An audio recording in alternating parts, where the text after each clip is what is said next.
মালদহ জেলার কালিয়াচক ৩ নম্বর ব্লকের বৈষ্ণবনগর থানার ভারত বাংলাদেশ সীমান্তের কুম্ভীরা পুলিশ ফাঁড়ি এলাকা থেকে বুধবার ২০ লক্ষ টাকার জাল নোট উদ্ধার করল পুলিশ। এর মধ্যে ৫০০ টাকার নোট, ১৯ লক্ষ টাকা এবং ২০০ টাকার নোট ১ লক্ষ টাকার। গোপন সূত্রে খবর পেয়ে পুলিশ খোসলাপাড়াতে হানা দেয়। পুলিশের হাতে ধৃত রুবেল শেখের বাড়ির ভেতর তল্লাশি অভিযান চালিয়ে এই বিপুল পরিমাণ টাকা উদ্ধার করে।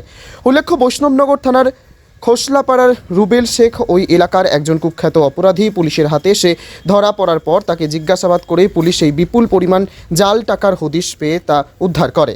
এই বিপুল পরিমাণ জাল নোট বাংলাদেশ সীমান্ত দিয়ে এই রাজ্যে নিয়ে আসা হয়েছিল বলে পুলিশ জানতে পেরেছে। এই চক্রের অন্যদের সন্ধানে পুলিশ তল্লাশি জারি রয়েছে। জাল নোটগুলি খুব নিখুঁতভাবে ছাপানো বলে পুলিশ জানিয়েছে। এই বিপুল পরিমাণ জাল নোট কোথায় পাঠানোর পরিকল্পনা ছিল তা জানার চেষ্টা করছে পুলিশ। মালদহ সীমান্ত দিয়ে চোরাচালানের অভিযোগ বারবার সামনে এসেছে। একাধিকবার জাল নোট ধরা পড়েছে। ফের বিপুল পরিমাণ জাল নোট ধরা পড়ায় চিন্তিত প্রশাসন।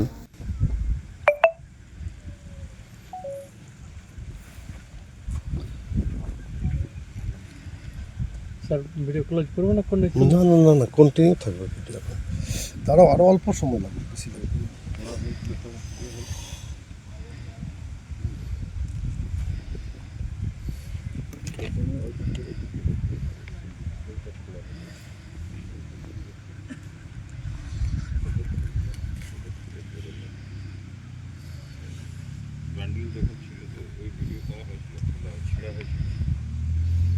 এখানে মানে ব্যাগ থেকে খুলে দেখা হলো।